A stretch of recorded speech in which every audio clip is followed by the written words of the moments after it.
Convido então para se colocar em pé.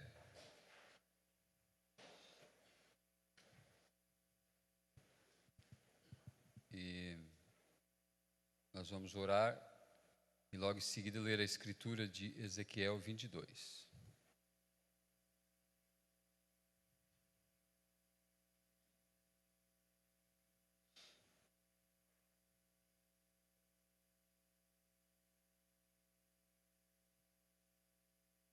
Vamos orar ao Senhor. Querido e amado Deus, agradecidos somos, Senhor, por Tua bondade, por todas as Tuas benfeitorias, Senhor, por cada dom divino e boa dádiva que recebemos de Tuas mãos.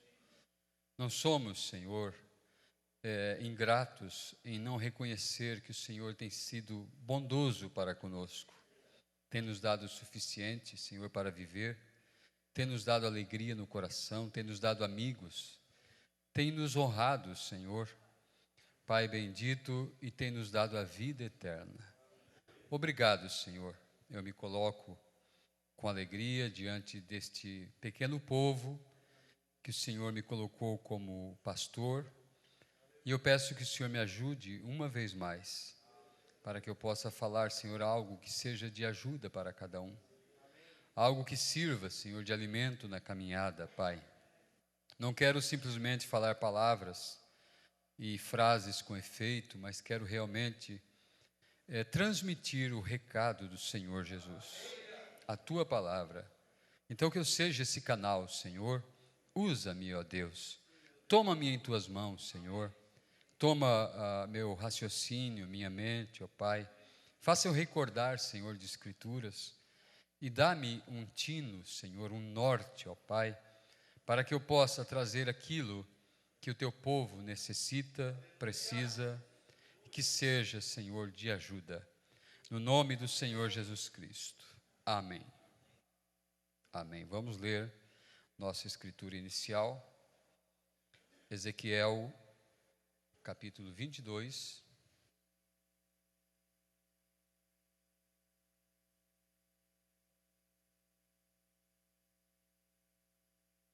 Somente 2 versículos, o versículo 30 e o 31. E busquei dentre eles um homem que estivesse tapando o muro, e estivesse na brecha perante mim por esta terra, para que eu não a destruísse, mas a ninguém achei. Por isso, eu derramei sobre eles a minha indignação, com o fogo do meu furor, os consumi. Fiz que o seu caminho recaísse sobre as suas cabeças, diz o Senhor Jeová. Amém. Podem tomar assentos. O Senhor esteve procurando um homem, no meio de todo Israel, alguém que tivesse posicionado, alguém que não estivesse envolvido, como o início da leitura é uma acusação contra os ministros de Israel, contra os sacerdotes, contra o seu relaxamento, o seu desleixo. E Deus, que tem aquele olhar que nada se furta do seu olhar, nada se esconde, Ele sabe o que acontece em cada canto, em cada fresta, em cada lacuna, em cada lugar, em cada dimensão. Ele disse: eu estive procurando por esta terra, pela terra de Israel, um homem que estivesse na minha presença, que se parasse na brecha, a interceder por este povo. Se eu tivesse achado um homem, eu não ia fazer o que eu vou fazer. Trazer o fogo, trazer a destruição, trazer a guerra, trazer a espada. Porque eu não achei um homem sequer, no meio deles, entre os sacerdotes, entre o povo, entre os levitas, entre os seus profetas, diz a Bíblia.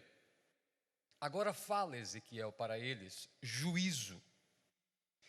Eu sei, diz em outra escritura, que eles são um povo duro de coração, e eles têm uma dureza de pedra em suas cerviz, e eles não se rendem mas eu farei o teu rosto além da dureza da pedra, o teu semblante será como de diamante, e tu não poupes a minha palavra contra eles, e traga juízo para eles, porque eu estive procurando por toda a terra um homem, alguém que estivesse intercedendo. O irmão Branda fala de Arão, que pai de Moisés, e ele orava a Deus, e ele clamava a Deus, e ele nunca deixou de clamar, e de orar, e de esperar quando estava em cativeiro, e ele vinha para casa com as costas lanhadas, com o chicote dos capatazes egípcios, e ele orava a Deus, mas a nação inteira estava num relaxamento. Então Deus foi os apertando, tirando os privilégios dele, tirando os dias de folga, e Faraó endureceu o coração e dobrou o trabalho, e dobrou a cota de tijolos, e eles começaram a se sentir incômodos naquela terra, então eles começaram a clamar. E Deus chama Moisés lá nos bastidores do deserto. Ele havia esquecido toda a riqueza, toda a pompa, toda a grandeza que ele tinha no Egito. E Deus disse: Moisés, eu sou o Deus de Abraão, de Isaque e de Jacó.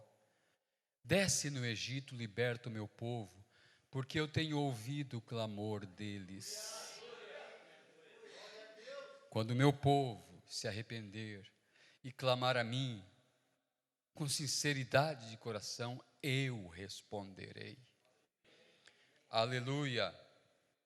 Estive procurando um homem, e eu quero chamar nossa pregação essa noite, parando-se na brecha por sua gente. Um homem que intercedesse pela nação, um homem que parasse na brecha, no lugar onde o juízo vai entrar, na fenda onde a morte vai entrar. Um homem parado ali, não, Senhor. Ó Senhor, eu estou aqui intercedendo por teu povo. Senhor, acalme teu furor, Senhor, tenhas misericórdia, livra teu povo Israel. E eu procurei, e eu não achei nenhum homem. Na festa da expiação, acontecia o dia do perdão pleno, o perdão para toda a nação, toda a culpa deles, todo o erro deles, todo o fracasso deles, toda mentira, todo roubo, seja o que fosse, todo delito, no dia da festa da expiação, no dia do pleno perdão, eles se reuniam e o chefe da casa oferecia por toda a família diante do sacerdote um cordeiro, sem mancha, sem mácula, levado de seu rebanho. Agora, ele parava-se na brecha ali, o chefe da casa, por sua gente. Ele sabia talvez da rebeldia de seus filhos, de suas moças, ele conhecia a fraqueza de sua esposa, ele mesmo o reconhecia como um pecador, como um devedor na presença de Deus, quando Deus deu suas leis para eles. Mas Deus sempre deixa uma válvula de escape. Em cada ano, eles se reuniam para a festa da expiação. Levava-se o cordeiro, e milhares de cordeiros eram imolados. Então o chefe da casa, ele parava-se na brecha por sua família, pelos seus, por todos que estavam debaixo de seu teto, em sua fazenda, em sua casa. Ele ia a outro, ao sacerdote, e ele confessava seus pecados perante o sacerdote, e seus delitos, e o erro de sua casa. E o sacerdote não prestava talvez muita atenção no que ele falava, mas ele olhava, viu o cordeiro, é sem mancha? Ele analisava o cordeiro: o que tu tens para oferecer esse cordeiro? É imaculado? Ele tinha que ser sem defeito, sem falha. Não poderia ser manco, não poderia ser com a orelha quebrada, alguma coisa. Perfeito ele teria que ser. Por isso Jesus Cristo foi o Cordeiro de Deus que tira o pecado do mundo. Por isso Pilatos disse, por ocasião da festa da Páscoa, quando eles procuravam cordeiros para sacrificar. Veja, a festa da Páscoa cumpriu-se lá atrás. E Pilatos mandou para Herodes, e Herodes mandou para Pilatos, e Pilatos deu o veredito. Aqui está o homem, Jesus todo ensanguentado, lanhado de tanto apanhar, com uma coroa de espinhos cravada em sua cabeça, e grossos fios de sangue escorrendo. Ele, diante da multidão, apresentou: eis aqui o homem, não vejo nele defeito nenhum. Queres que eu prenda ele? Vocês querem que eu volte a chicoteá-lo? Que faremos com esse Jesus chamado Cristo? O povo disse: crucificai-o. Coloquem na cruz. Mas Pilatos disse: ele não tem defeito nenhum. Ele não sabia, ele estava cumprindo a própria lei de Deus. Que tinha que ser analisado o cordeiro. E o cordeiro disse lá na cruz, para aqueles soldados que cuspiram no seu rosto santo, para aqueles soldados que arrancaram punhados de barba de sua cara, e o sangue brotou em seu rosto, para aqueles soldados que batiam nele, dizia: profetiza, quem te bateu? Diz o meu nome, se és profeta. E quando eles o traspassaram com cravos, os pés e mãos, aquilo foi dolorido, era somente um homem que estava ali. O que saiu de seus lábios: Pai, perdoa, eles não sabem o que fazem. Quem estava ao pé da cruz? Quem estava rodeando a cruz? Eram os bárbaros? Eram os filisteus? Eram os povos oponentes de Israel? Não, era o sumo sacerdote. Era a classe religiosa mais alta em Israel, os fariseus. Eles não sabiam que o cordeiro tinha que sempre ser sacrificado perante o sacerdote. E ali estavam eles cumprindo a lei. O cordeiro sendo sacrificado perante o sacerdote. E quando ele expirou, exclamou: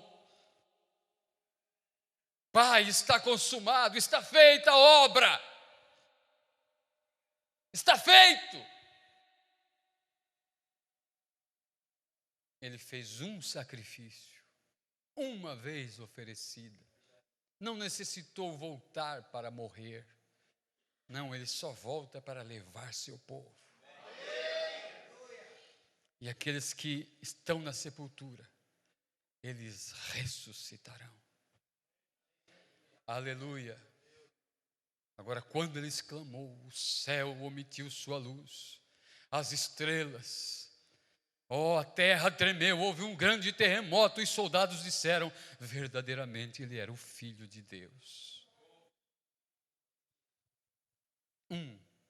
Parando-se na brecha. Agora o chefe da casa levava o cordeirinho no Velho Testamento que apontava para Cristo. Por toda a sua gente era oferecido. Ele era o chefe da casa, ele estava parando-se na brecha por sua casa. Porém, ele não tinha poder para redimi-los, para limpá-los, para libertar de seus delitos. Ele ia a outro, que era o sacerdote. E o sacerdote também não tinha condições. O seu posto era elevado, mas como homem, ele era um homem comum. A diferença do pastor para a igreja é somente a posição, o posto, o ofício. Como homens somos todos iguais. Temos sangue vermelho correndo em nossas veias. Nos destemperamos, sujeito a fracassos. Disse Elias, ou disse Tiago, Elias era um homem sujeito às mesmas paixões, aos mesmos problemas que nós. Mas orando, ordenou que o céu travasse, que não houvesse mais chuva. E depois voltou a orar, depois de 3 anos e meio, e a chuva veio. Amém. Aleluia. Um homem sujeito às paixões, mas que pode ser ouvido pelo grande Deus. Então o chefe da casa levava o sacrifício perante o sacerdote, para que o sacerdote entrasse em intercessão por ele, porque o próprio sacerdote também não possuía esse poder, mas o sacerdote conhecia um que possuía. Quem era esse um?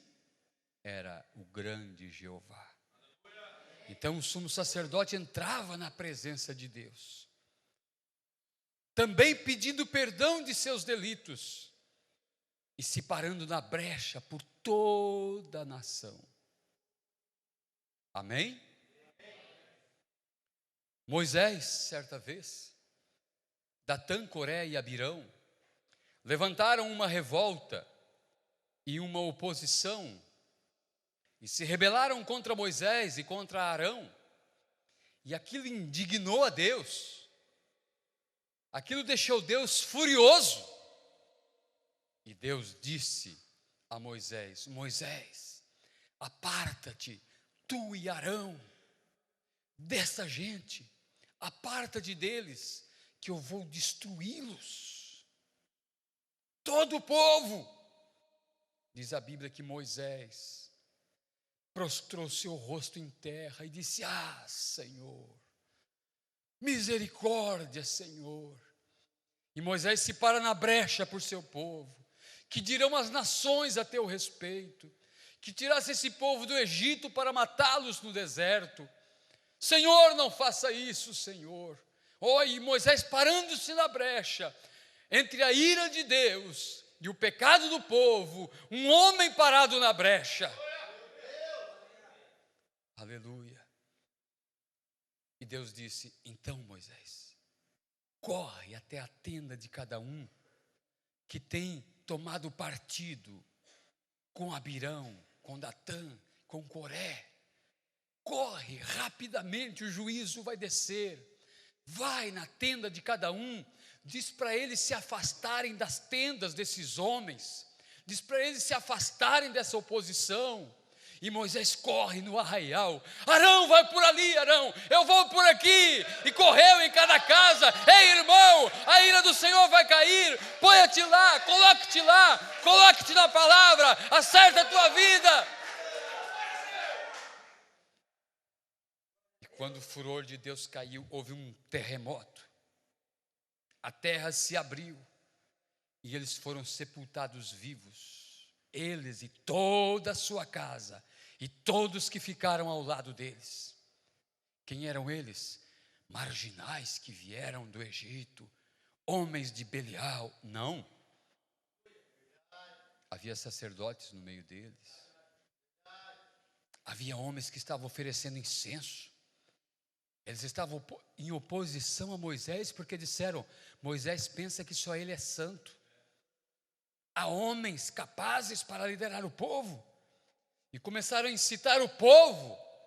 E o povo se voltou contra Moisés porque queriam voltar para o Egito. E eles estavam com os incensários e oferecendo incenso e adoração. E Deus disse: corre! E naquele terremoto, e saiu fogo da terra e um grande incêndio, e pessoas mortas. Deus disse: corre, manda Eleazar, filho de Arão, recolher os incensários. E ele corre no meio do fogo, pulando sobre mortos, queimados, e pessoas berrando e juntando os incensários, e juntando, porque santo é, diz o Senhor.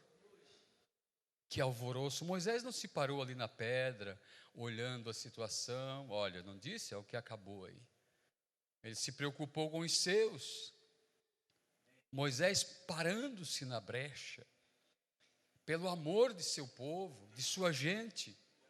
Antes ele não queria se envolver mais, ele não queria mais, ele estava bem no deserto, ele havia se acostumado por 40 anos no deserto, ele estava bronzeado, queimado com o brilho do sol, ele estava cuidando de pastores, ele havia casado, ele tinha filhos, ele estava bem, ele não queria nunca mais voltar para o Egito. E ele dizia: não, Senhor, eu não, envia outro, Senhor, envia outro, eu não sei falar, eu sou pesado de língua. Até que Deus se irou contra Moisés e disse: quem fez a boca do mudo? Eu não posso, por acaso, soltar a tua língua e tu deixar de ser gago? Mas Arão, teu irmão, ele é bem disposto e falador, e eu já ordenei ele vem a teu encontro. Ele será teu profeta. Eu falarei contigo, tu falarás com ele e ele falará ao povo. Ele será teu profeta, tua boca, e tu serás Deus no Egito.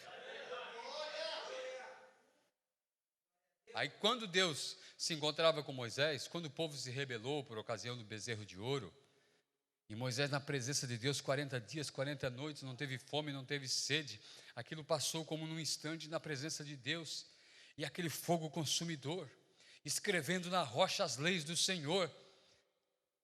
E passaram-se aqueles dias, o povo se rebelou, estavam adorando e juntaram o ouro dentre o arraial, e deram seus brincos, suas pulseiras, suas alianças, e seus pertences de ouro, e fundiram um bezerro de ouro, e virou uma festa de orgia no arraial. E Deus disse: Moisés, desce a montanha, Moisés. Desce, porque o teu povo já se rebelou. O teu povo. Um dia Moisés disse: Senhor, esse cargo é pesado demais. Gerei eu todo esse povo. Sou eu pai deles todos. Não é porventura teu povo. Mas Deus transferiu a autoridade, o peso sobre os ombros de Moisés.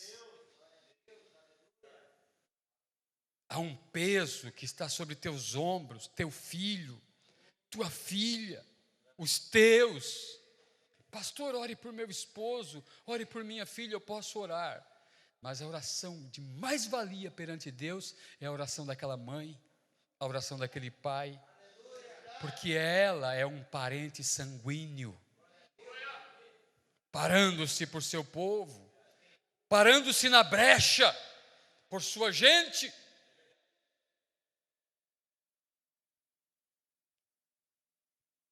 Agora, em Lucas, capítulo 11, abra sua Bíblia, capítulo 11 de Lucas.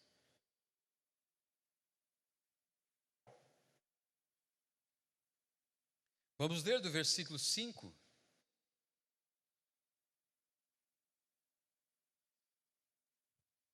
Em diante, a parábola do amigo importuno. O amigo que chega fora de hora. O amigo que chega naquela hora, você diz: está frio, eu debaixo do edredom. Você de pijama. E o amigo: ei! Disse Jesus, versículo 5. Disse-lhes também: qual de vós terá um amigo, e se for procurá-lo à meia-noite e lhe disser: amigo, empresta-me 3 pães, pois que um amigo meu chegou à minha casa, vindo de caminho, e não tenho o que apresentar-lhe. Se ele, respondendo de dentro, disser: não me importunes, já está a porta fechada, e os meus filhos estão comigo na cama, não posso levantar-me para tos dar. Digo-vos que, ainda que se não levantasse a dar-lhes por seu amigo, levantar-se-á todavia por causa da sua importunação, e lhe dará tudo o que houver mister, necessidade. E eu vos digo a vós: pedi e dar-se-vos-á, buscai e achareis, batei e abrir-se-vos-á. Amém? O amigo chega em casa com fome. Um amigo íntimo, um amigo querido. Podemos chamar um filho que estava distante, um filho amigo, uma filha amiga, alguém próximo, alguém de sua gente, com fome, já de madrugada, precisando de um pão, em toda viagem, sem dinheiro, sem condições. Para alimentar sua fome, precisa de um pão. E chega na casa daquele amigo. Porém, aquele amigo também não tem nada em casa. Não tem um pão ali no armário. Não tem nada para lhe oferecer. Mas ele conhece um outro amigo. Esse amigo é poderoso. Esse amigo é rico. Esse amigo é dono de todo o ouro, de toda a prata. É o homem mais poderoso de toda a cidade, de toda a terra, e é amigo dele. E ele sabe que na despensa dele está cheio de dons, de presentes, de pães, para matar a sede, para matar a fome. Em sua despensa tem perdão, em sua despensa tem justificação, em sua despensa tem batismo do Espírito Santo, em sua despensa tem redenção, tem cura divina. A sua despensa é repleta, é enorme a sua cozinha. Disse o profeta: por que buscar imitações, quando o céu está cheio de coisas verdadeiras? Quando o armazém celestial está cheio de alimento? Por que buscar trejeitos denominacionais, inspiração em pregador denominacional? E tem pregador dentro da mensagem que imita até a voz rouca de pentecostais. E de tanto pregar rouco, fica rouco. Por que buscar influência nessas coisas? Por que ficar mendigando os seus hinos? Quando Deus sempre nos enche de dons, quando Deus nos dá compositores, inspiração, uma fonte que ninguém possuiu, uma mensagem aberta, revelada, a Bíblia de Gênesis e Apocalipse.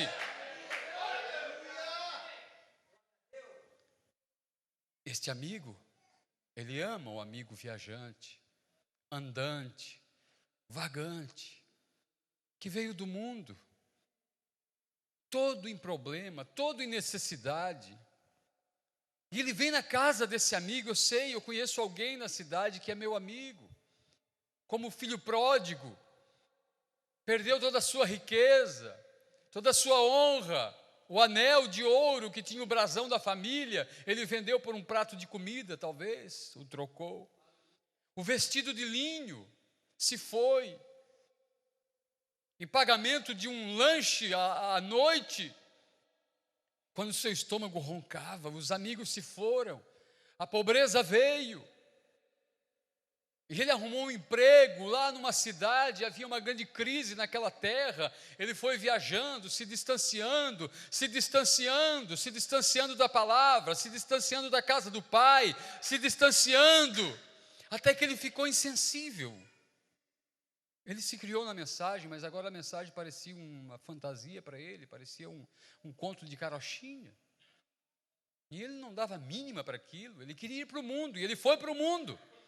Enquanto ele tinha riqueza, porque a herança foi repartida, e com pesar, diz o Mombrana, que aquele pai foi lá e mandou pintar uma tabuleta e colocou na sua fazenda: vende-se tantos hectares desta fazenda. e ficou na expectativa de não aparecer o comprador. Mas Satanás, se você tem um mau pensamento, ele aproveita aquele mau pensamento, ele unge aquilo. Se você deixa uma brecha assim para ele, ele coloca uma cunha, e ele começa a bater, daqui a pouco a mão dele entra, ele arruma outra cunha maior, daqui a pouco ele coloca o braço, ele coloca um pé, daqui a pouco ele entra.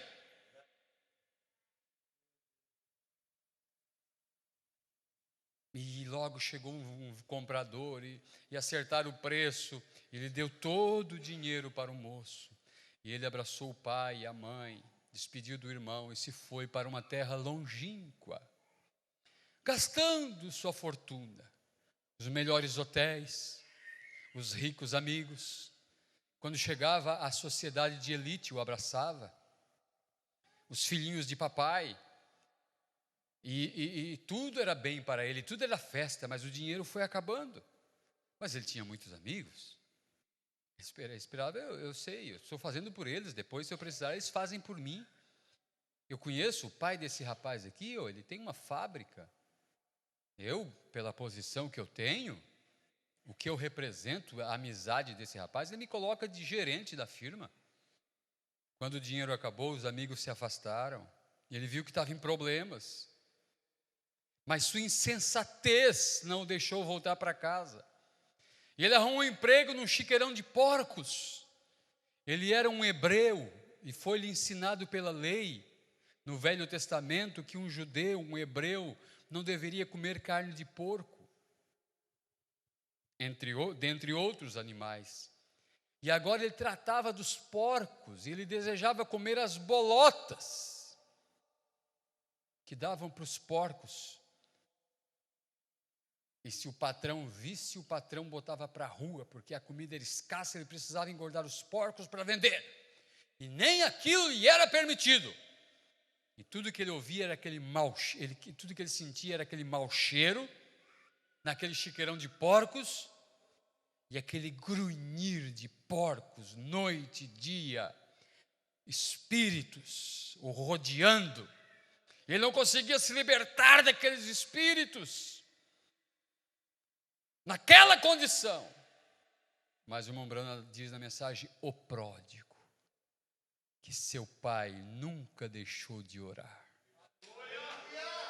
Senhor, eu não sei onde meu filho está. De início ele mandava cartão postal, de início ele mandava cartas, agora nunca mais recebi uma notícia. Nunca mais veio num culto. Nunca mais apareceu. Senhor, meu filho, Senhor. E aquele pai todos os dias orava, e na hora que a diligência parava na vila que ele morava, ele vinha para o portão, diz o irmão Branham, e ficava cuidando. E havia uma descida que passava na rua principal, lá na estrada da roça, na frente da sua fazenda. E ele olhava, lá vem alguém. Parece que vem bem vestido. Eu acho que é meu filho. Meu filho tinha umas roupas muito lindas. Ele ia na melhor loja, eu levava ele na melhor alfaiataria para fazer seus ternos. Ele olhava e quando reconhecia, não é meu filho. E passava um, e passava outro. E não passava mais ninguém. E no outro dia, ele estava lá de novo. Quem sabe hoje meu filho retorna. Disse o profeta, que ele orava todos os dias, ele e sua mãe, orando, parando-se na brecha, clamando, até que um dia, Deus ordenou um anjo, e o anjo foi em busca do moço, e entrou o chiqueirão adentro, e passou por aqueles corredores imundos, e foi lá onde estava o jovem, com as duas mãos em seu rosto, cabisbaixo, chorando, esquelético, desnutrido, pálido, esfarrapado, e tocou-lhe em seu lado sem que ele ouvisse, e disse, rapaz, levanta-te, Volta para a casa do teu pai. Diz a Bíblia que ele caiu em si.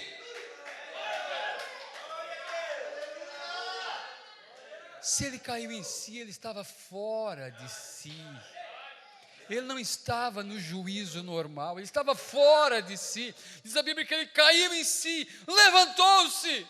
Levantar-me-ei, irei ter com meu pai, na casa de meu pai, aleluia. Há pão com fartura, na casa do meu pai há alegria, na casa do meu pai há festas, na casa do meu pai há fartura. Um empregado na casa do meu pai, ele começou a lembrar, em seu juízo, um jornaleiro na casa de meu pai, um homem que trabalha por dia, um homem que é pago para trabalhar somente na colheita. Olha, você vai trabalhar aqui um mês conosco. Um jornaleiro, um diarista, um peão contratado para alguns dias na casa do meu pai, tem pão com fartura. E eu aqui pereço de fome. Levantar-me-ei, irei ter com meu pai, e direi: pai, pequei contra ti. Faça-me de mim como um dos teus empregados, como um de teus jornaleiros. E ele voltou, e ele pensava: meu pai vai dar um sermão, meu pai vai dar o maior discurso da vida, mas eu vou aguentar. Eu sou meio destemperamental, eu conheço meu pai. Ele é um homem justo, correto, e ele é o juiz de toda a terra. Ele é um Deus justo. Meu Deus, e agora eu vou voltar, eu vou ter que encarar o meu pai. O que ele fará comigo? Não sei, mas eu vou pedir perdão, eu vou me ajoelhar, eu vou me arrepender, eu vou pedir clemência. Ele não sabia, e o pai estava ali. E ele conseguiu, quem sabe, a ajuda de alguém, e pegou a carruagem, a diligência, desceu na estação. Ele começou a caminhar por aquele caminho que ele caminhava desde criança. Desde criança. E ele começou a recordar e dar valor para as flores do caminho, para os hinos que ele ensaiava com a juventude da igreja, para as pregações que o pastor fazia, para a revelação que havia na sua igreja. Ele começou a recordar dessas coisas e dizer: meu Deus, que lugar lindo de se viver. E lá embaixo despontou a fazenda de seu pai. Era tempo de colheita, as máquinas trabalhando, os animais de carga transportando trigo, os ceifeiros lá colhendo, e havia todo aquele trabalho, toda aquela função na fazenda, e seu pai estava ali. Lá vem alguém pela estrada, disse o poeta. Com certeza não é o meu filho, porque ele está maltrapilho, ele está todo maltratado. Não é o meu filho. Mas ele foi chegando perto, e ele olhou em seus olhos, e o reconheceu. Meu Deus, mas é o meu filho. Ele chutou a porteira, correu e encontra o filho, diz a Bíblia, o abraçou, o beijou.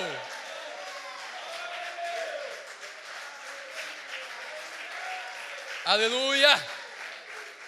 E disse: suspendam o trabalho, desliguem os tratores, leve os cavalos para a estrebaria, 3 dias de festa. Tragam os músicos da igreja, diga para trazer a aparelhagem de som, avise a congregação, diga para o pastor vir, aleluia. Disse Jesus: maior alegria há quando alguém entra no reino de Deus. Os céus se alegram, os céus se agitam. Em Apocalipse 14, se não me falha a memória, os anjos disseram: vindas são as bodas do Cordeiro, e deram honras e glória, e começaram a saltar e dizer: aleluia, glória a Deus, louvado, bendito seja o Senhor, santo, santo, santo é o Senhor. Vindas são as bodas do Cordeiro, porque já a sua esposa tem se aprontado. Aleluia. Você pensa que nós estamos em expectativa do arrebatamento? O céu está em maior expectativa. a sexta dimensão, onde está meu pai, minha mãe, minha irmã, está em expectativa, esperando o dia do encontro. Oh, quando há um encontro entre os nossos aqui, um encontro dos que creem na abertura da palavra, e você economiza.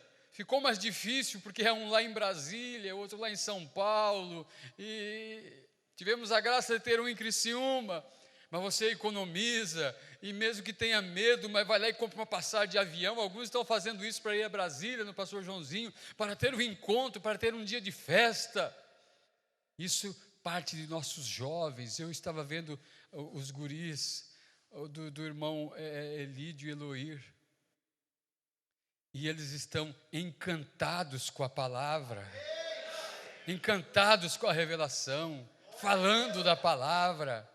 Isso tem atingido os jovens. Quando há um encontro, há uma expectativa, porque vão se encontrar com os pássaros da mesma plumagem. As águias são solitárias, porém, no tempo de se alimentar, elas se ajuntam.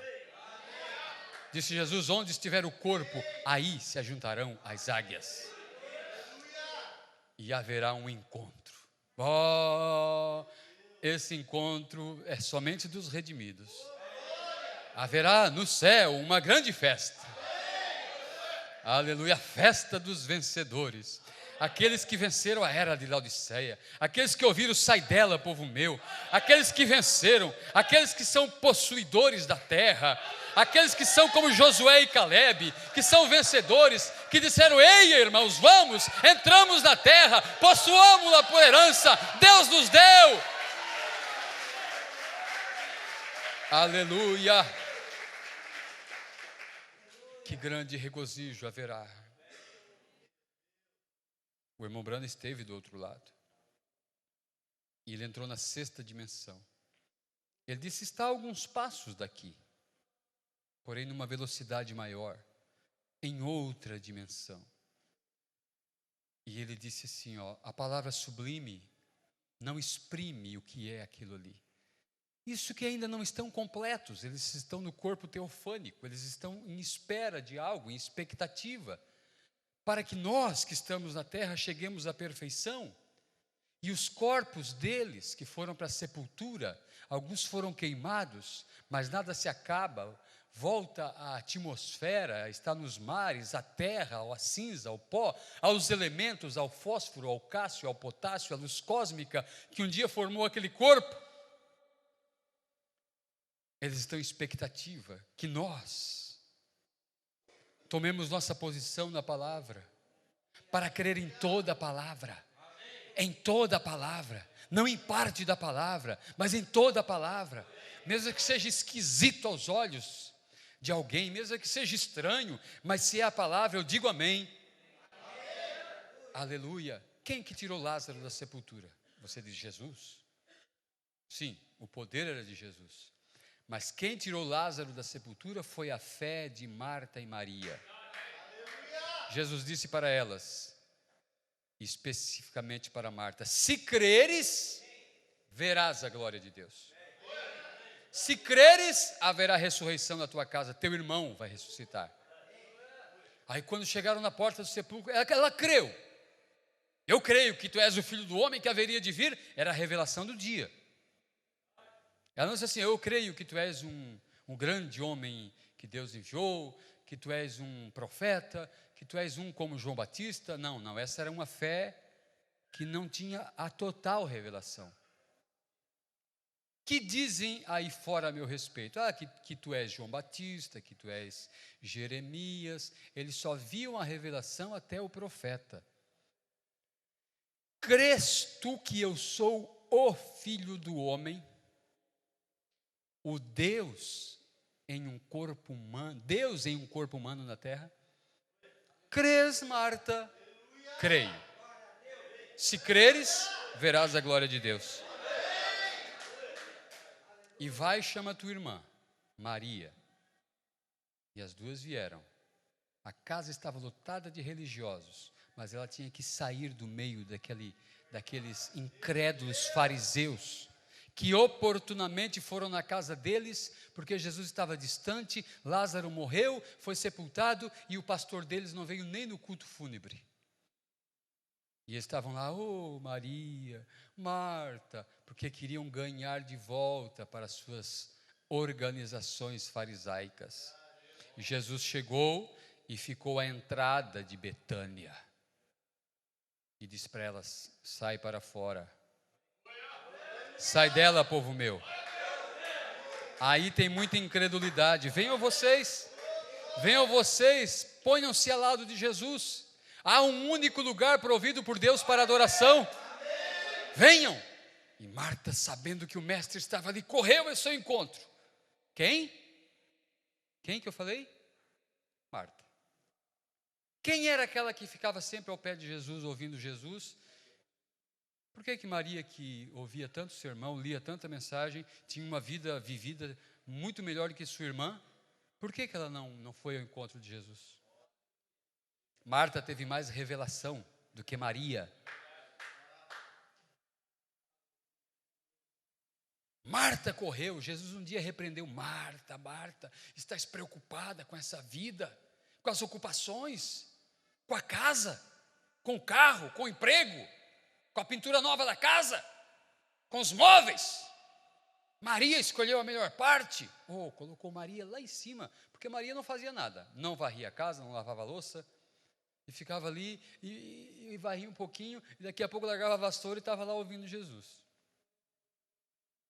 Mas na hora de expressar a revelação, ela não teve alcance. Ela soube que o mestre estava ali, que o mestre havia descido, que o mestre havia chegado.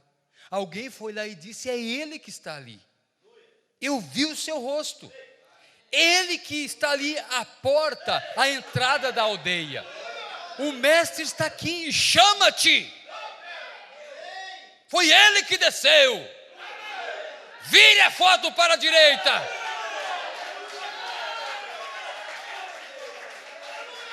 Aleluia. E não foi os generalzão da mensagem que foram ao encontro de Jesus. Não, eles ficaram envolvidos com as igrejas. Eles ficaram naqueles sermões emocionalistas, sensacionalistas. E o top do culto é a chamada de altar. Não sou contra a chamada de altar, mas todo mundo espera a chamada de altar. Daí vem chorando e choram, e choram, e choram. No outro culto a pessoa está perdida de novo. E daí vem e chora de novo para se achar, para ser salva de novo. Em uma semana ela se perde. E daí vem e chora de novo. Nunca é salva, nunca é posicionada, nunca é eleita. Nunca crê em toda a palavra, que não é merecimento nosso. Se fosse por merecimento nosso, ele não precisava ter morrido na cruz. Nós não tínhamos nada, nós não tínhamos um pão para dar para alguém.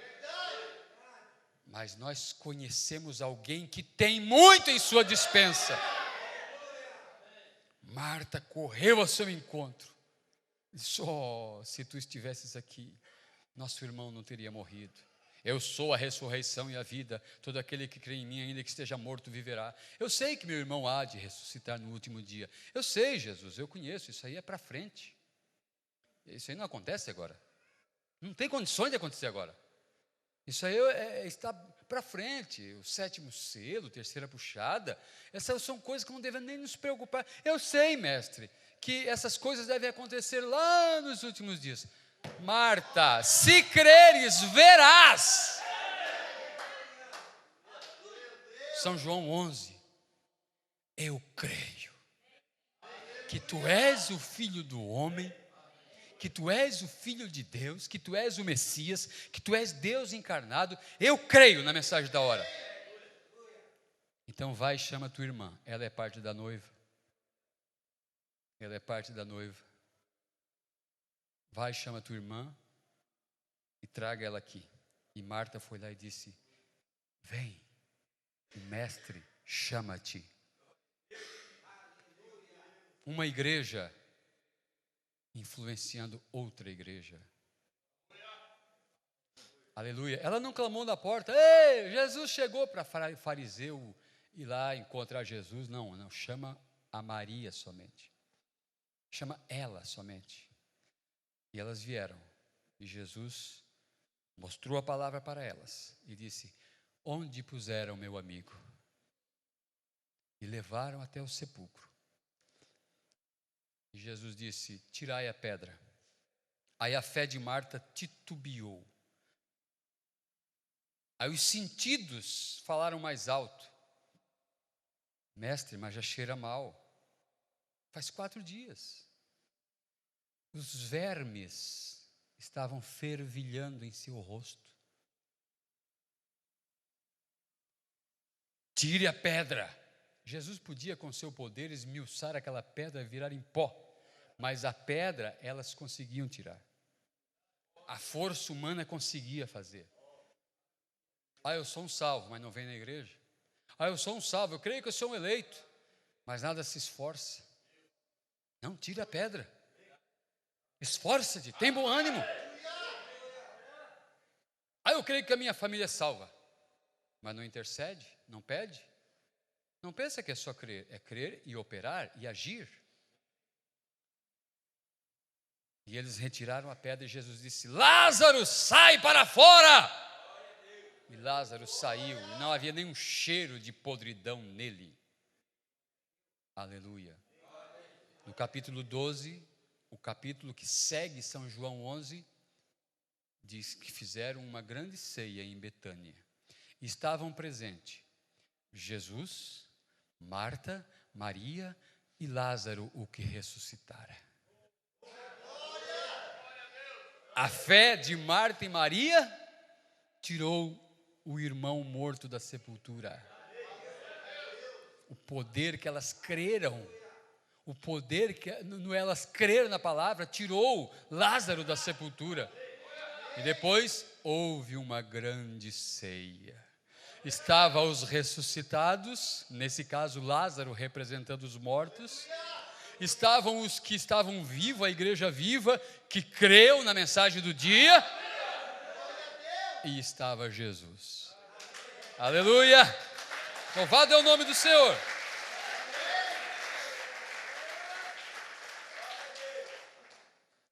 Amigo! Ô amigo! E palmas, e palmas, e palmas. O portão era longe, uma bela casa, 2 pisos, um palacete bem localizado na cidade. Mas era um homem simples e tinha aquele amigo. E aquele amigo, ele estava sem nada. Ele não tinha nenhum pão para dar para um outro amigo. E ele foi lá, tarde da noite. Quem sabe era frio. E a esposa disse: olha, parece que tem alguém batendo palmas. E ele levantou e olhou lá pela fresta da janela. Ah, mas é o fulano. Aí olhou na parede a hora, 2:30 da manhã. Amigo, eu preciso de 3 pães. Só olha, poxa fulano, olha a hora, rapaz. Estou deitado, meus filhos estão deitados. Todos estão dormindo, descansando, o avançado da hora. E tu vem me importunar agora. Mas o que diz a Bíblia?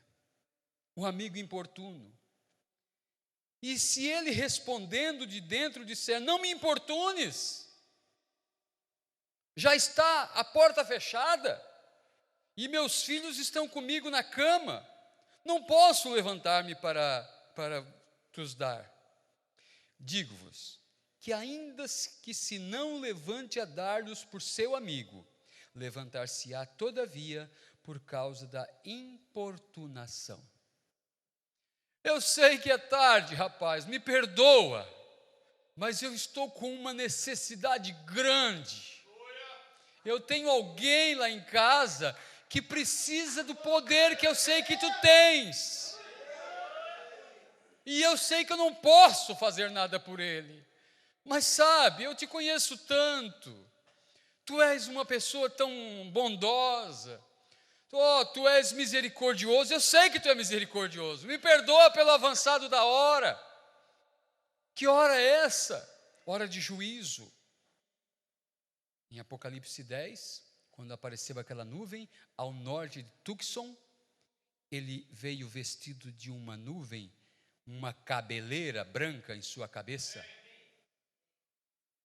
E os juízes antigos na Inglaterra punham uma cabeleira branca para julgar. Era tempo de julgamento, tempo de juízo. E ele bradou como leão. E ele rugiu. Você pensa que o leão é complacente com o filhotinho, o bezerrinho? Pensa que ele é misericordioso? Ele é o rei da selva. Ele está no topo da cadeia alimentar. E quando ele ataca, nada se para diante do seu ataque certeiro. E ele rugiu como leão em Apocalipse 10. E disse: o tempo não é mais. A tradução correta é essa. E jurou que o tempo não seria mais. Acabou-se o tempo. Eu dei tempo para a Laodiceia.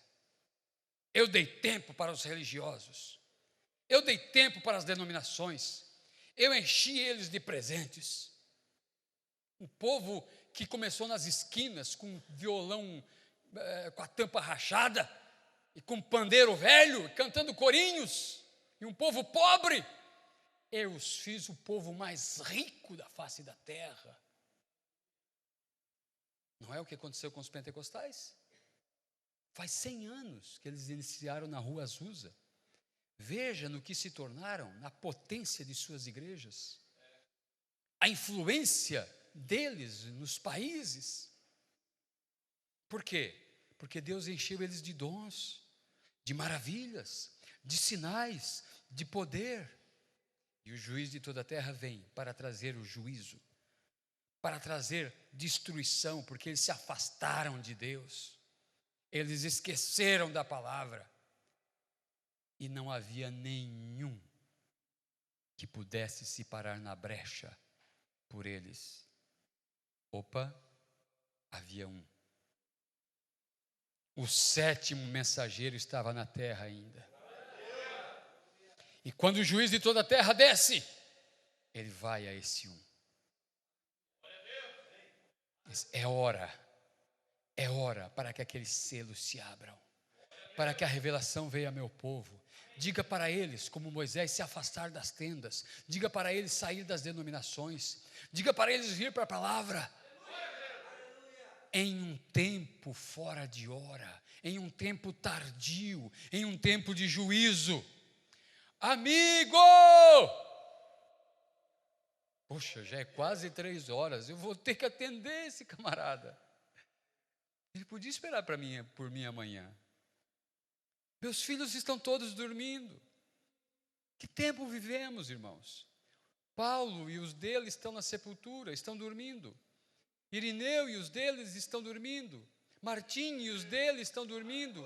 Todos os filhos das eras estão dormindo.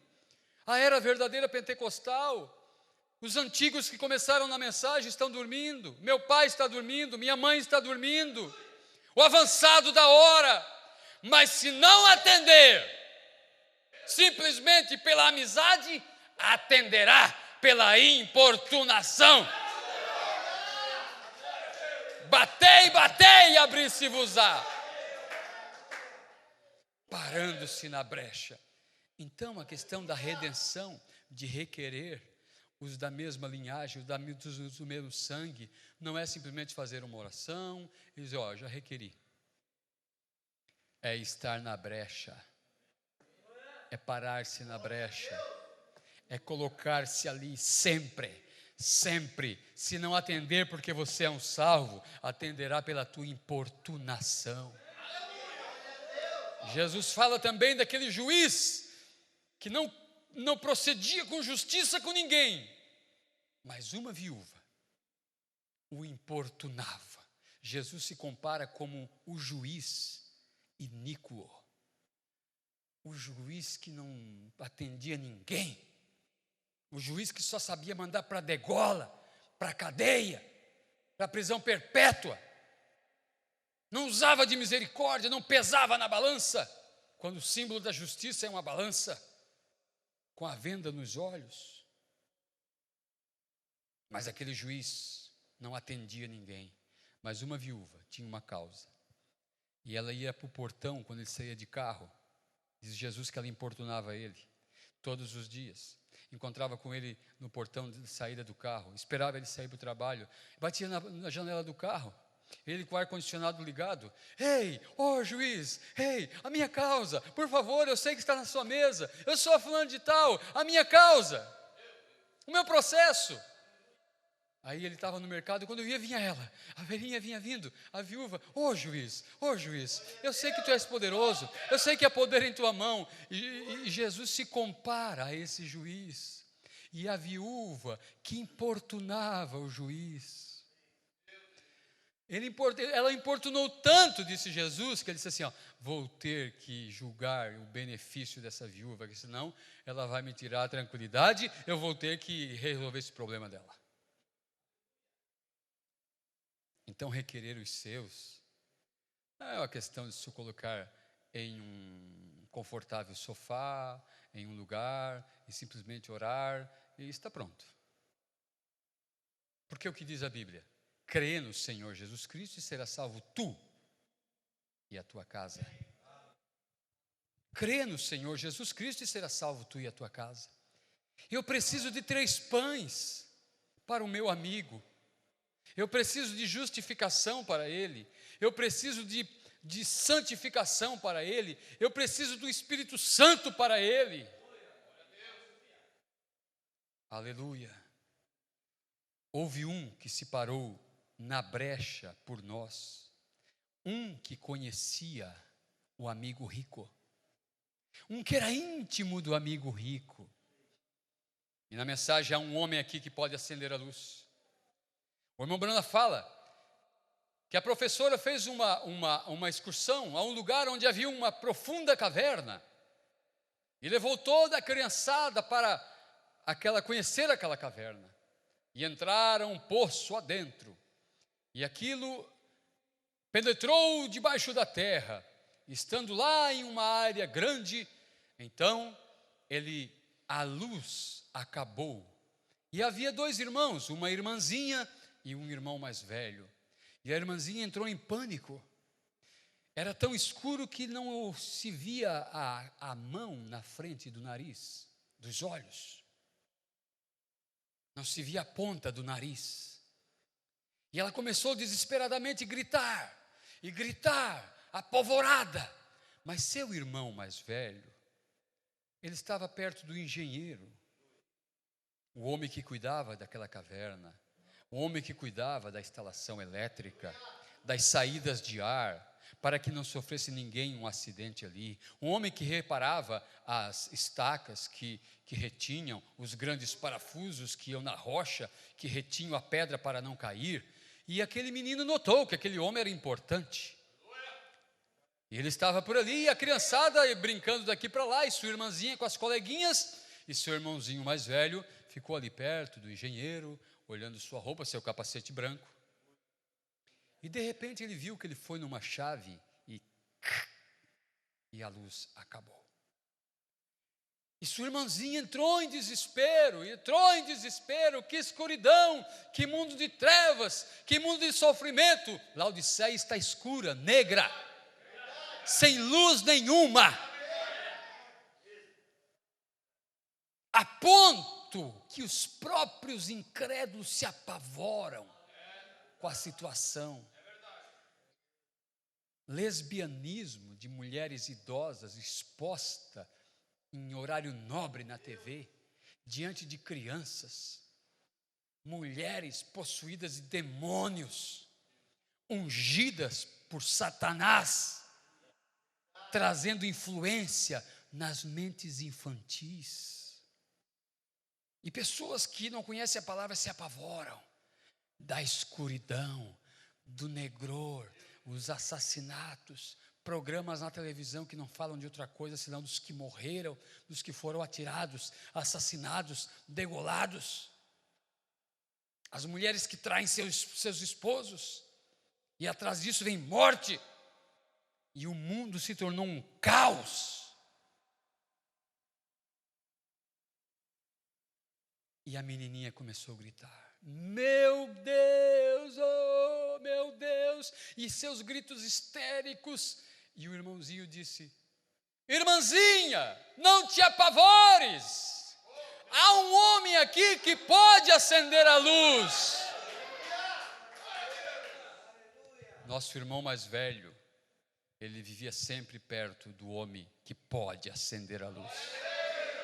Ele vivia sempre ao lado do grande engenheiro, aquele que disse: haja luz, e houve luz. Aquele que acendeu a luz do evangelho entre os gentios com Paulo, aquele que trouxe cada avivamento sobre a terra, aquele que esteve lá na rua Azusa com o irmão Willis Seymour.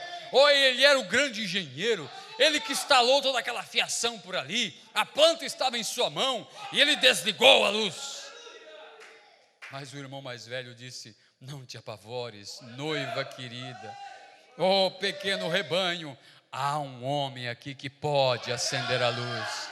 A luz desse dia chegou, a luz raiou, disse Isaías no capítulo 61, se não me falha a memória: a escuridão cobriu a terra, a densidade de trevas cobriu o mundo e os povos, mas levanta-te, resplandece, porque sobre ti a luz vem brilhando. Quando foi que a escuridão cobriu a terra? Agora.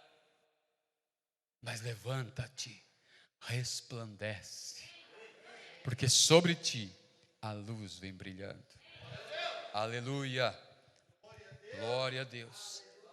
O irmão Branham, depois que pregou os selos, deixa eu entrar em algo aqui.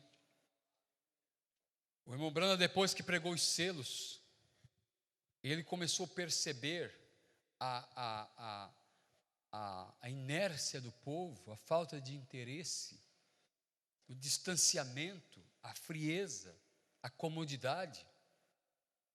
E ele propôs algo em sua mente. E ele começou a dar vazão àquele pensamento. Ele sabe, se eu sou profeta de Deus, eu vou lá para a montanha, eu conheço bem essas montanhas, eu tenho meu amigo que é guia lá nas montanhas, um nativo, e eu vou convidar minha esposa para umas férias, e eu vou subir a montanha, longe da civilização, e nós vamos morar lá. E eu vou deixar meu cabelo crescer, eu vou deixar minha barba crescer, e se eu sou profeta, então Deus me entrega uma profecia, eu desço até na cidade, como os antigos profetas faziam, entrego a profecia e subo. O povo não me ouve. Eu criei calos nas cordas vocais, de tanto pregar, para não cortarem o cabelo, para não usarem roupa sumária, para não praticarem coisas parecidas com o mundo, e isso não adianta, e o povo não crê na palavra, e a abertura dos selos e não crê na palavra, então eu vou distante, quilômetros, longe de qualquer vila, lá nas montanhas. É isso que eu vou fazer. Aí Deus começou a falar com ele, porque eles pararam para tomar café, ele e o Billy, em uma lanchonete, mensagem parado na brecha, e ele com aquele pensamento, e de repente o Billy disse assim: papai, olha lá, saindo de debaixo de uns papelões, 2 homens que haviam dormido ali, 2 bêbados, e eles saíram com a cara enfumaçada, porque haviam feito fogo para se aquecerem, e disse: papai, veja papai, aqueles 2 homens, um parece o tio Fletcher, e o outro é a sua cara, papai. E ele olhou, e ele disse: é mesmo, rapaz? E eles terminaram o lanche, e ele seguiu, o irmão Branda foi dirigir, e ele dizia: Billy é muito dorminhoco, então ele foi para o banco de trás e dormiu de novo. E de repente, uma voz disse: execute teus planos. Execute teus planos. Sabe de uma coisa? Tua esposa vai te deixar. Sabe de outra coisa? Tu vai virar aquele homem lá da lanchonete. E Fletcher era seu cunhado bêbado. E o irmão Branham ajudava a criar os filhos dele. Sabe o que vai acontecer contigo? Tu vai te tornar essa pessoa esquisita que tu quer se tornar. Mas tu vai parar lá debaixo do papelão. Execute teus planos. E disse assim, tu és diferente dos profetas da antiguidade. Foste chamado para um dom muito maior que eles. Foste chamado para viajar de avião entre os continentes, para gravar fitas. Deus não diz isso, mas eu estou lendo as entrelinhas. Para gravar fitas e deixar para uma audiência futura. Não, tu tens um ministério a cumprir ainda. Porque se ele saísse da brecha, a brecha ficaria aberta. Porque era o único homem na face da terra que estava parando-se na brecha. Disse o irmão Branham, eu me tornei como Moisés. Eu perdi o sentimento pelas pessoas. Execute teus planos. E Deus disse, olhe para a esquerda ou para a direita. Veja aquelas montanhas, aquelas cordilheiras lá além. Quantos picos tem? 2, 7. Quantas letras tem o teu nome? U-I-Li-An, 2 L's. Branham, 7.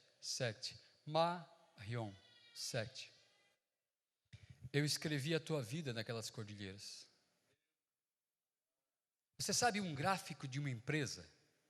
As vendas aumentaram, as vendas caíram, entrou em depressão, foi lá embaixo, levantou de novo lentamente, foi lá num pico maior, voltou a baixar. E o irmão Branham disse que visões começaram a vir. E a sua vida estava escrito naquela montanha, ou escrita. E ele pôde ver o início de seu ministério nas pequenas montanhas, na primeira puxada, porque apareceu uma montanha maior. E ele viu os enfermos vindo, e ele orando pelos enfermos. E ele viu quando caiu em um vale profundo, ele disse, ali foi quando eu contraí a ameba. E Deus começou a mostrar sua vida escrita nas montanhas. Quando Deus criava os céus, criava a terra, quando a sua mão formava as montanhas, Ele colocou o gráfico da vida do 7º anjo lá. E havia 7 picos, primeira puxada, segunda puxada, terceira puxada. A terceira montanha, ela terminava na divisa dos Estados Unidos, na fronteira, entrava Canadá dentro, em um outro país. A terceira etapa, a terceira puxada, a terceira montanha, entra em outro país. Aleluia. O irmão Branham vem para o tabernáculo e prega a mensagem parado na brecha. E usa Moisés. E ele conta esse episódio seu. E no final, há um alvoroço na igreja. E há, entre parênteses, um irmão desmaia no auditório.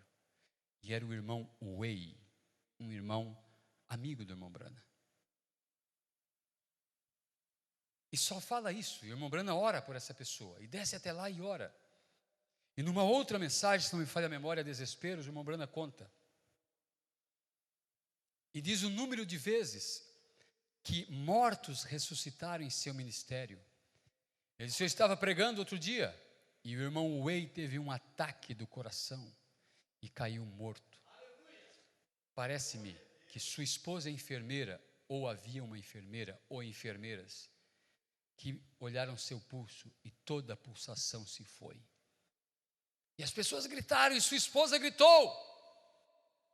O irmão Branham disse assim, eu havia falado algumas coisas íntimas do irmão Way, citado algumas coisas de sua vida. Ele não gostou do que eu falei, e ele ficou com uma resignação contra mim, com um pé atrás, como se diz. E naquele culto, ele ouviu o irmão Brana, e seu coração agitado, e ele nervoso, ele deu um ataque do coração, um ataque cardíaco e morreu. E o profeta o trouxe à vida.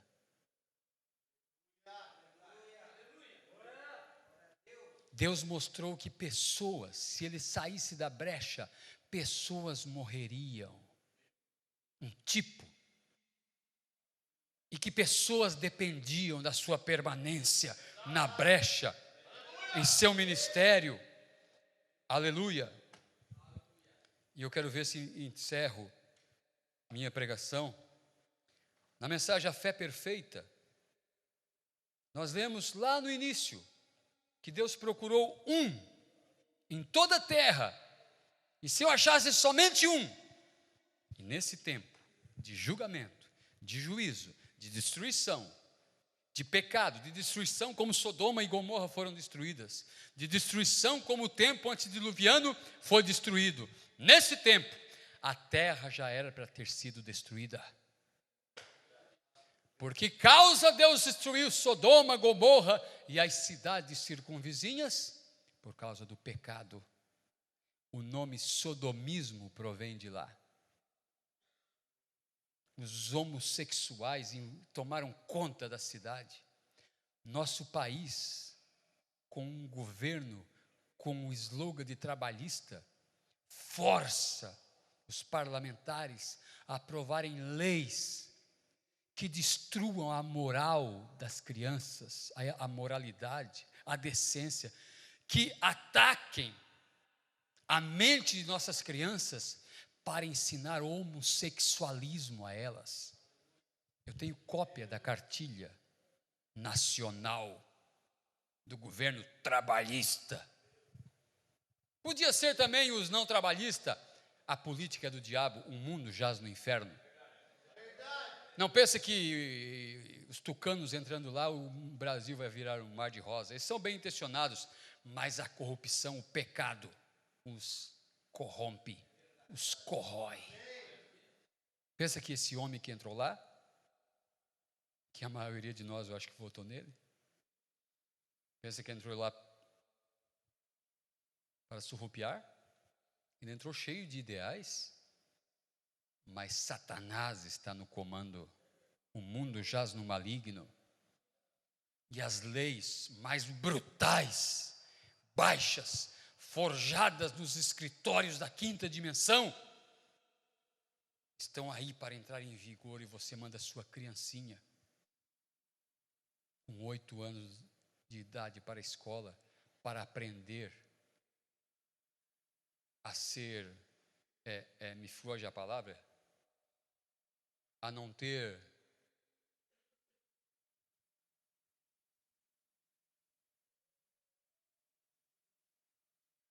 oi? Hã? Não. É um termo moderno usado aí. Homofóbico. A criança tem direito, se ela vai querer ser menino ou menina. Quando Deus criou macho e fêmea, e a família inteira se coloca no sofá, jantam com um prato na mão, para assistir às novelas que introduzem a doutrina do inferno. Anciãs, mulheres, homens de meia idade, beijando-se na boca. Se no tempo do irmão Brana ele falou desses programas imundos, o que ele diria de hoje? Mensagem A Fé Perfeita. Agora, Deus pode criar esquilos, os quais não têm a capacidade de crer. Porém, foi minha própria fé que fez isso. Foi minha fé no que ele me desafiou a que pedisse. Ele me fez o desafio para que pedisse. Logo eu aceitei o desafio e, em obediência à sua palavra, os pedi e ali apareceram. Deus no céu sabe que isso é a verdade. Então, não pode curar aos enfermos? Ainda que as pessoas não possam subir a esse nível de fé. Se não o podem fazer, ele pode usar minha fé. Um homem parado na brecha. Ele pode usar minha fé. Eu estou crendo e falando por vocês. Eu sou o seu irmão, intercedo por vocês e trato em todo o possível de manter-lhes ante Deus, e estou de pé, agora mesmo, ante o grande trono branco, apontando o meu dedo para o sacrifício expiatório e declarando em seu nome que a obra está consumada. Tem que suceder, sim, vocês sabem, já tem sucedido. Um homem que podia se elevar, estar diante de Deus. Amém? Mensagem, obra é fé expressada. Eu não vou ler para não demorar. Parágrafo 24 ao 35.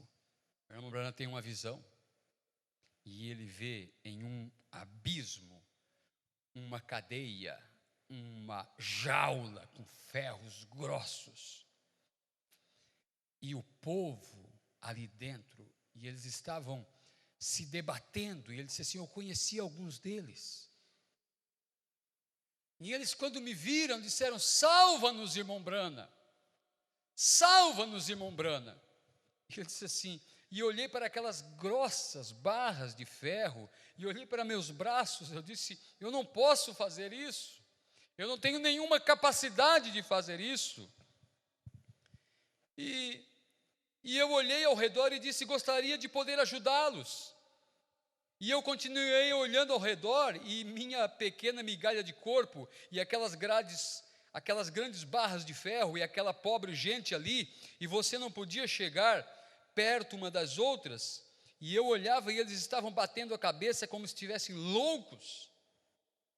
E eu via uma luz tremulando ali, e eu olhei para cima, e ali estava o Senhor de pé, com uma luz de arco-íris ao seu redor. A luz âmbar, a coluna de fogo, o arco celeste. Quando Deus disse a Noé: Noé, eu faço um pacto contigo, que eu não destruo a terra com água. Quando pôr meu arco na nuvem, eu vou me lembrar do pacto que eu fiz contigo, meu povo. Por isso, quando apareceu Apocalipse 10, o anjo forte vestido de uma nuvem, e por cima de sua cabeça o arco celeste, era tempo de julgamento, era tempo de juízo, mas Deus lembrou do pacto. Eu tenho que defender minha gente primeiro.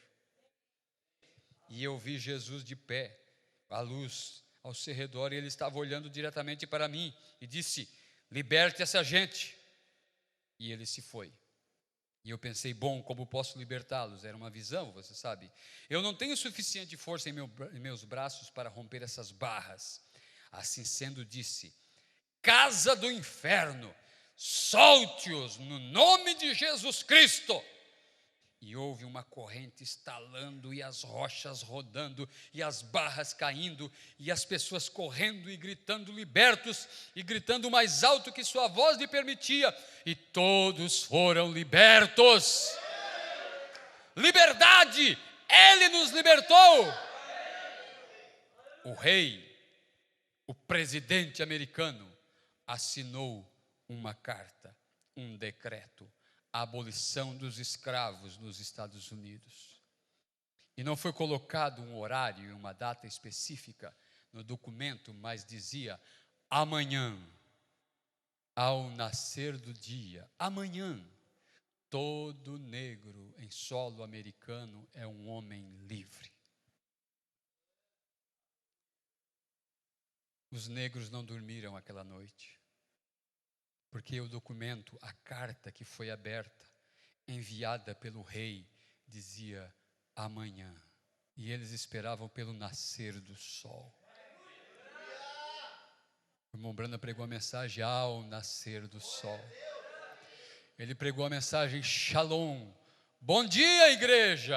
Ele disse, é uma expressão oriental, Shalom. Nós falamos bom dia. Ele disse Shalom. Bom dia, igreja, o novo dia tem raiado. Por isso cantamos que a luz desse dia chegou. Que dia? O dia da libertação? de todos nós que éramos escravos denominacionais, com barras de ferro e incredulidade para não crer em toda a palavra. Agora, eles fizeram plantão a noite inteira.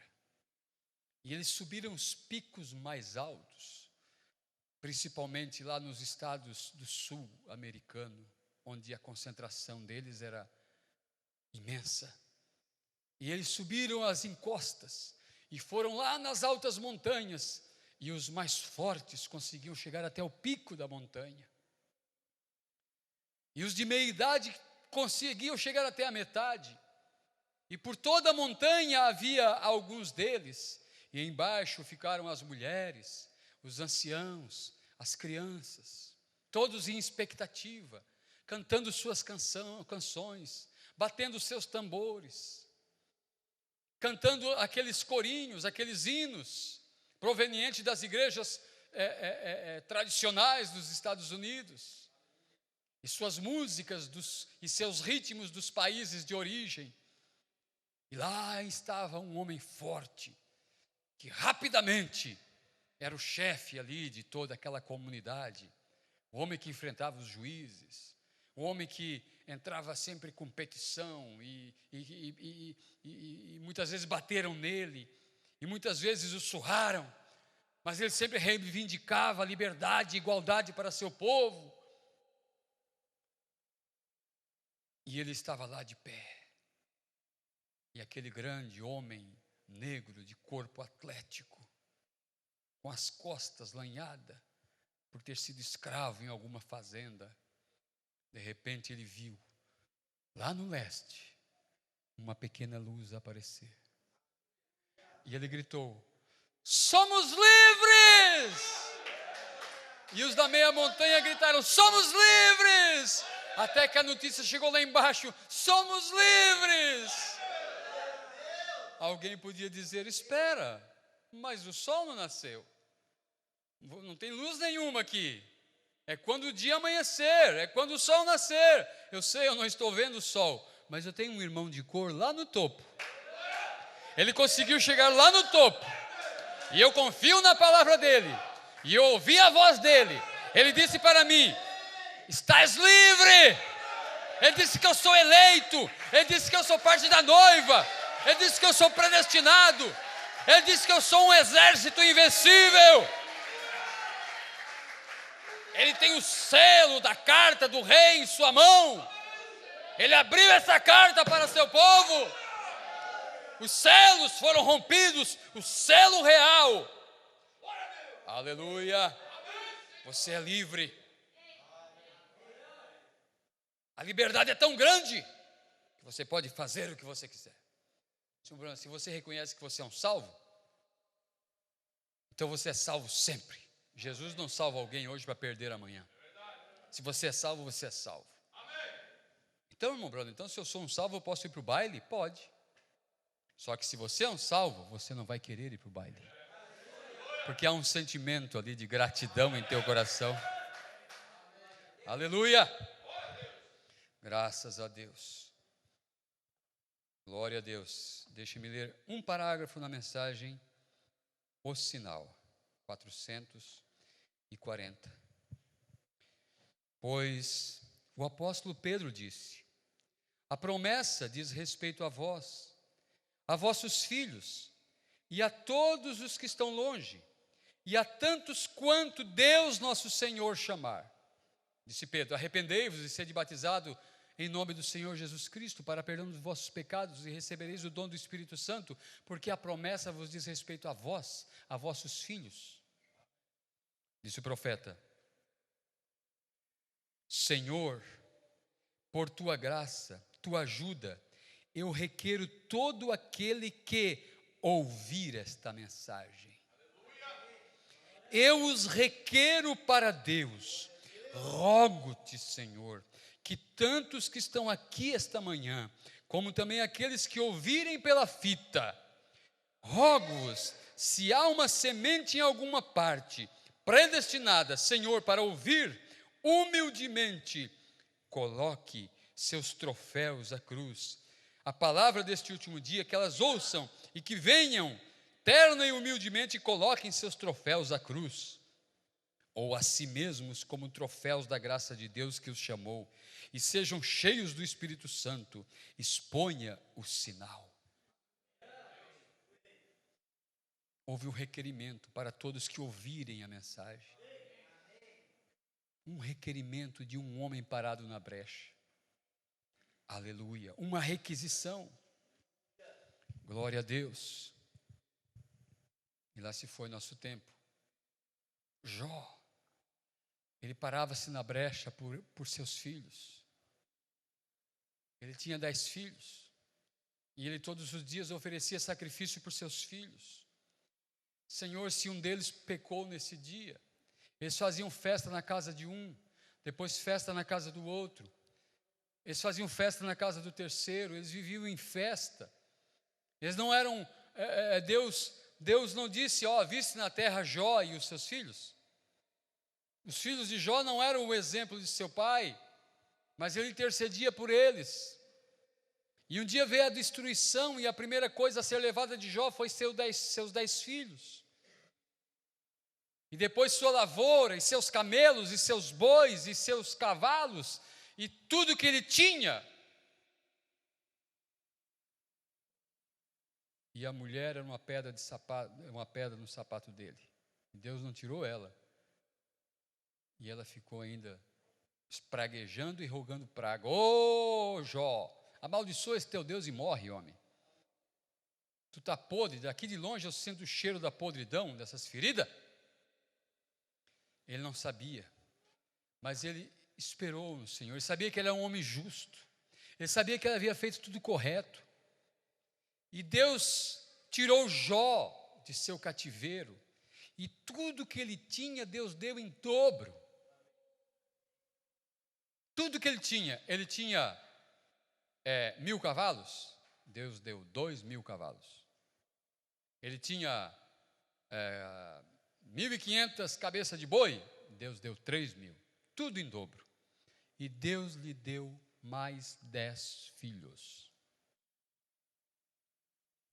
Não teria que ser 20? Se era tudo em dobro?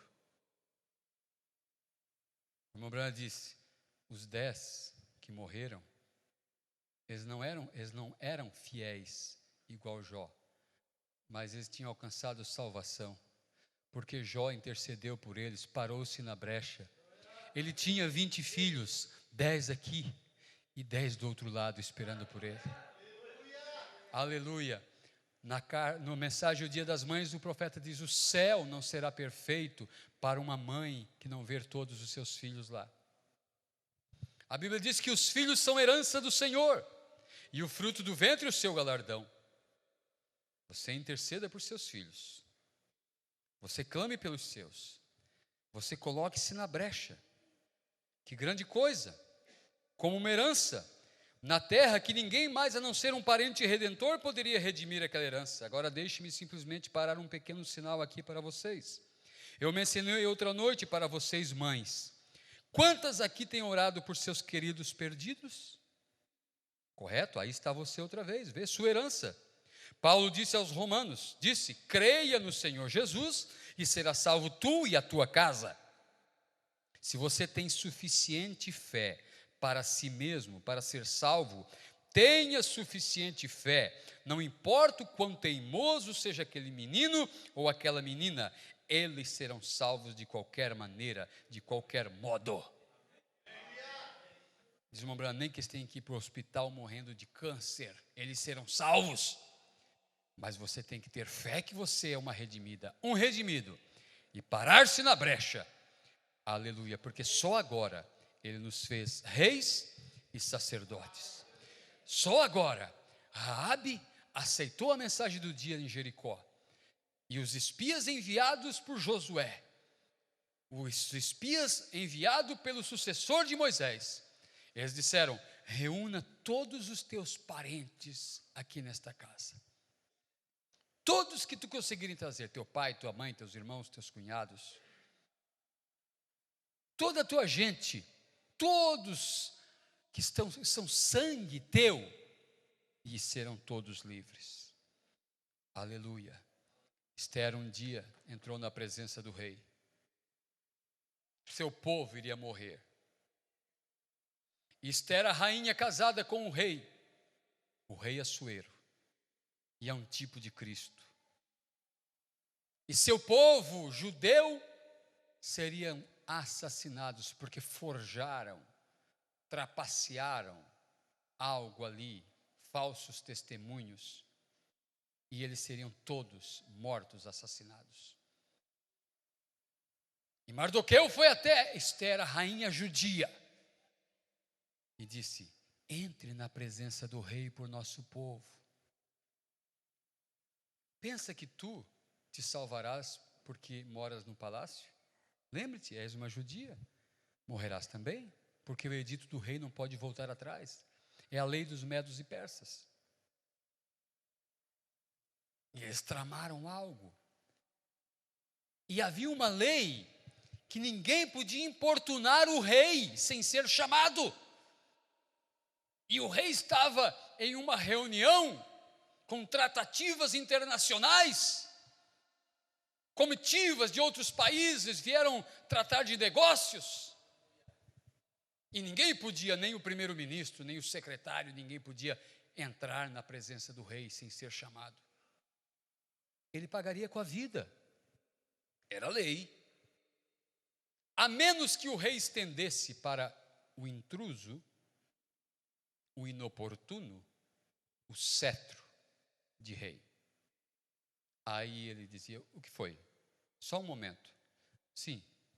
Ó rei, tal e tal coisa, assim, assim. Muito bem. Caso contrário, ele morria.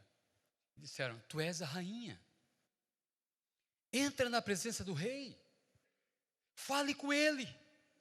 Interceda por nós. Mas ela, conhecendo a lei, ela temeu um pouco. Mas ela disse, depois de orar, disse: eu entrarei na presença do rei. Eu sei que a hora é avançada. Eu sei que é fora de tempo. Eu sei que a misericórdia já foi tirada do mundo. O mundo jaz no maligno. O inferno subiu à terra. Eu sei da condição do mundo. Eu sei que há um lugar de misericórdia somente. É ir à presença do rei. A única forma de eu defender meu povo é eu entrar na presença do rei. Esther era a misericórdia da nação inteira naquele momento. Mesmo que ela não tinha poder, mas ela conhecia intimamente o rei. Amém? A misericórdia está na noiva. Mas não é a noiva que redime. A noiva, ela já é esposa do rei. E num tempo fora de estação, fora das eras, fora de tempo, Esther entra na presença do rei e vai caminhando em direção ao trono real, à sala de reunião. E quando o rei a vê, ela teme um pouco, porque sabe que ele tem um poder tremendo em suas mãos. O rei estende o cetro para ela e diz: ó minha rainha, o que tu queres? Até metade do reino te dou, peça. Aleluia, entre na presença do rei. O importune. Peça pelos teus. Requeira-os. Senhor, meu irmão. Senhor, meu pai. Senhor, minha esposa. Senhor, meu filho, meu marido. É o teu ministério na terra hoje, interceder pelos teus. Só agora isso foi permitido, porque em Apocalipse 5 nos diz que Ele nos fez reis e sacerdotes. Coloque-se em pé. E eu quero que você ore comigo.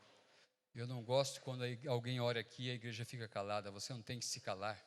Não pense que é um sinal de santidade ficar quietinho ouvindo a oração. Ore também. Isso foi algo impregnado em nosso tempo, em nosso meio, um sistema batista dentro da mensagem. E quando canta, todo mundo canta junto. E quando glorifica, todo mundo glorifica junto. E quando ora, um ora sozinho. Abra sua boca. A Bíblia diz que o povo de Deus, quando orava, o clamor se levava tanto que de longe se ouvia. Você sabe orar, você sabe falar. Fale com Deus. Entre em sua presença. Comece a oração. Feche teus olhos. Comece a orar. Comece a falar. Fale com Deus. Fale alto. Creia que Ele está ouvindo a tua oração. Não pense que você não tem nenhum valor. Você é a rainha. Entre na presença do rei. Aquele filho, aquela filha. Aleluia, aleluia. Glória a Deus. Aleluia. O tecladista vindo aqui. Aleluia, louvado é o teu nome, Senhor. Aleluia, aleluia. Glória a Deus. Peça mesmo. Ore mesmo. Louvado é o teu nome, Senhor. Louvado é o teu nome, Senhor. Graças a ti, Senhor. Oh, Pai bendito. Deus bendito. Estamos no lugar, Senhor. Naquele lugar sobrenatural, Pai. Entramos no lugar sobrenatural. Em um lugar sobrenatural. Em um lugar sobrenatural, Samuel ouviu tua voz. Em um lugar sobrenatural, Jó ouviu a tua voz. Queremos ouvir tua voz, Senhor. Fala conosco, Pai. Estamos falando contigo. Amigo! Oh, amigo! Eu preciso de uns pães, amigo! Há alguém lá em casa que precisa de pão. Eu não os tenho. Eu sei que é avançada a hora, amigo. Mas eu sei que tu tem pão. Eu sei que é 2015 já. As eras passaram. Eu sei que teus filhos estão dormindo. O profeta está dormindo. Todos estão dormindo confortavelmente. Estão na sexta dimensão. Mas eu estou aqui debaixo do sereno da noite. Eu estou aqui na terra, intercedendo. Oh, amigo, atenda-me, amigo. Aleluia. Aleluia. Aleluia. Glória a Deus.